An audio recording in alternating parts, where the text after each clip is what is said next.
Time now for the Sunday Talk, where we tap into the debate of the week. From elites to post-truth to this week, it seems everyone's mad at experts. First there was Brexit, then the U.S. election. Is that pushback coming here?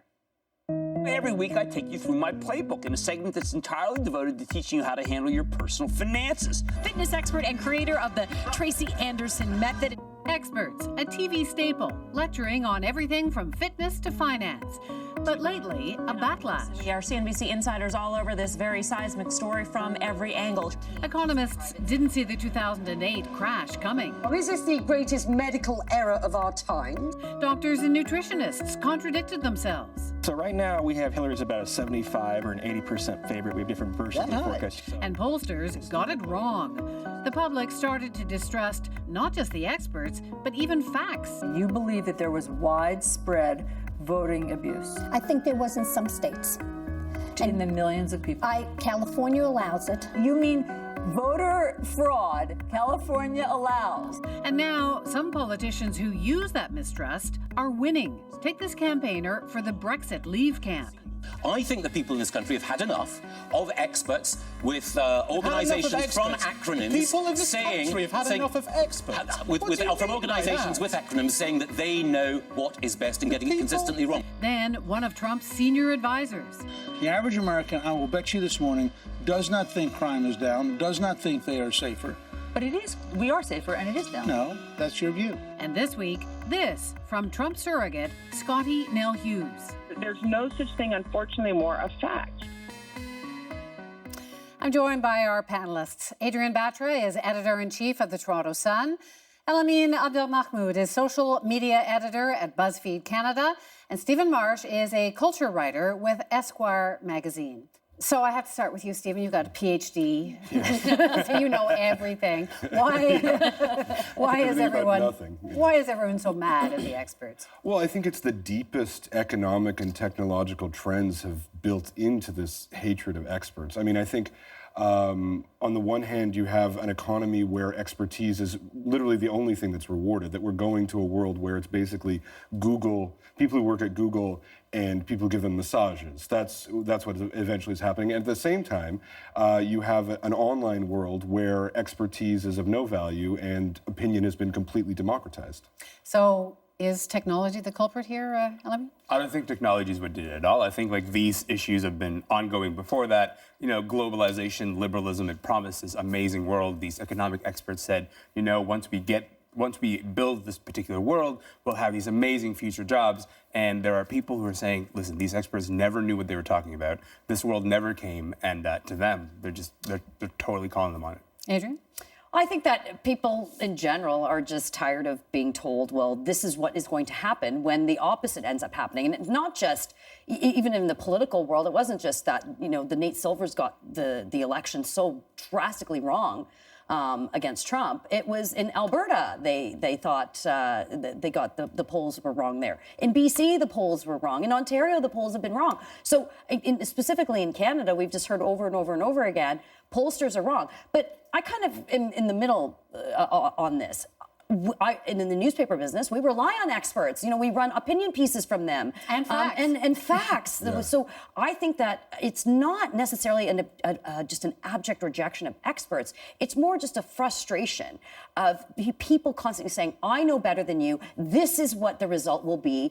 And just disregarding, you know, what the average person thinks. You saw it, the CNN reporter, you know, her hand on her head. And I mean, that's insulting to some people. Well, I mean, they were wrong. Well, of course they were. But you're also talking about just the average citizen. I mean, I suppose the three of us are here because we're so-called experts on something. But I mean, is the world better off for rejecting experts or turning on them? In some ways, I think partly yes, actually, because I think there's a nuance that's missing here, which is that the world that these experts keep promising and the knowledge that they deliver is not apolitical. It's not just facts, right? It's not saying this is how the economy will run better. These things are at the expense of real people's lives. And I think these people are definitely rejecting this expertise because they're saying it's a political thing, it's a motivated thing, and it leads to a world that we don't like. So maybe it's just the rejection of so-called political experts because that's where they've been so wrong. But you know, this is nonsense. I mean, this election, the bluff has been called here, right? I mean, this election election has been like Facebook. This is the election where Facebook mattered more than the New York Times, and we saw that fake news mattered much more than actual news.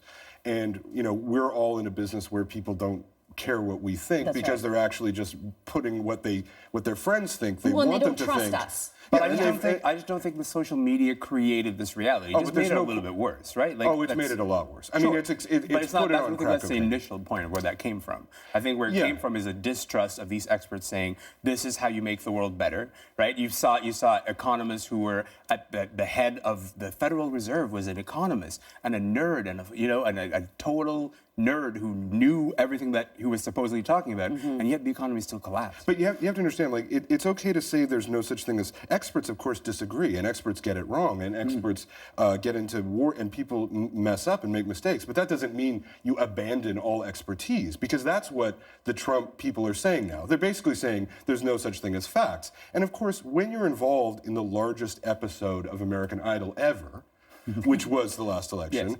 It's possible that they're even right that facts don't matter.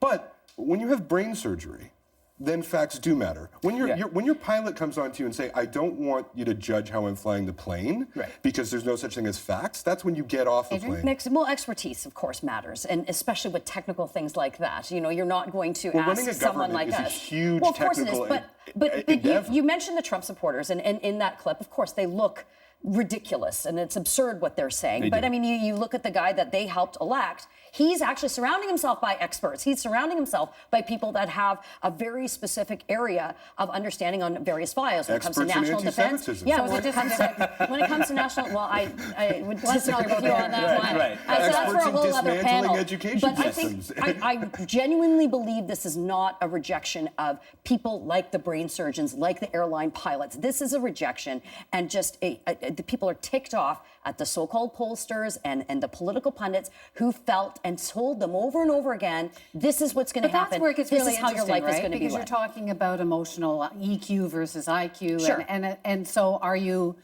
empowering ignorance, or are you just sort of acknowledging that there is some arrogance here? Well, you know what? I think there's definitely a lot of arrogance here, but I think one thing that we have to talk about is that experts that get chosen on television are not necessarily the only experts in a certain subject. So even the choice of experts is very political, and so they're seeing views get represented that don't necessarily represent what they think. And you could produce several economists who would say that globalization is bad. It's the media and the politicians that use them? We're certainly partly to blame, yes. But look at Brexit. Brexit's a perfect example. Nobody wants, any economist you ask, any economic expert would say, well, if you do this trade deal, like Europe is not going to go along, and Gove says, well, who cares about experts? But and that's then not a exactly neutral what happened. And also, I would say the largest issue of our time is which is global warming, which is climate change, has every expert on one side, and the fact that it is incredibly inconvenient for all of us poor mortals, poor ordinary people who have to make a living on the other. And we've decided to ignore the experts, and we are absolutely I don't think the price. It's not that their expertise is on the chopping block. Experts are not all on the same side with respect to that. The ones that you want to believe are all on the same side of that. 97%. But it's also you take me 3%. But it's also I don't think that's what we're talking about here. I think there's also the science is about definitive. a larger issue with any average person who wants to live their life, wants to go take their family on vacation, just doesn't pay the attention that any of us do.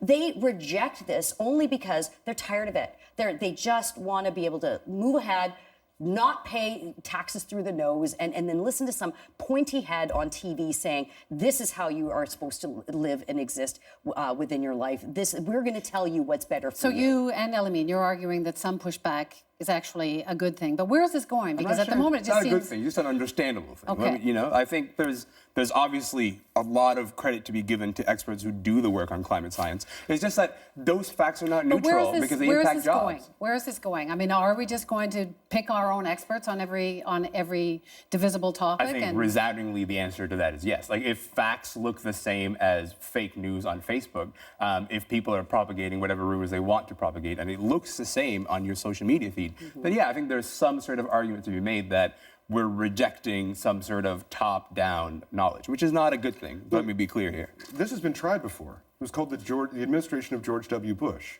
where Karl Rove said, we are not part of the reality-based community. That's you crazy experts and journalists. And I think if you look at what actually happened when you reject the reality-based community, i.e.